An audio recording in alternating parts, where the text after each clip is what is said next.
When starting their business in Singapore, should they fill out their work pass application first or set up a company first? This is a very great question. So there are both individual sponsored passes and company sponsored passes. So for example, if the founders are eligible for a self-sponsored one pass or EntrePass, they can apply for the pass first and decide what they want to do for the business later. However, in most of the cases, many founders are not eligible for individual sponsored passes.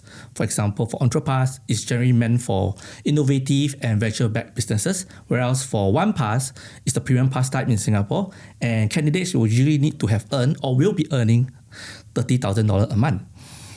Okay, as such, many founders may have to consider the company-sponsored pass. For company-sponsored pass, individuals cannot apply on their own. So they will have to incorporate a business first and use the company to apply for an company-sponsored pass like EP for themselves.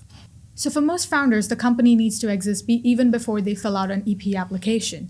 That raises a practical question whether they need to be physically present in Singapore while all of this is being sorted out and their work visa is being processed. Okay, so actually whether the founders will need to be in Singapore is generally not necessary. So founders from most countries can visit Singapore on a social visit pass for 30 to 90 days depending on their nationality. So it's perfectly fine if the founders are coming over just to meet people, understand the business landscape and ecosystem, and maybe during that visit, even set up a company. Then you return back to your home country while the EP is being processed.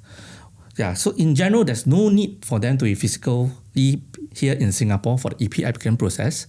Yeah, the application can be submitted online by the company or their appointed employment agent. And in fact, most of the founders actually do all these things remotely. They incorporate, they submit the EP application, and then fly in once their pass is approved. So this is a very common and legitimate approach.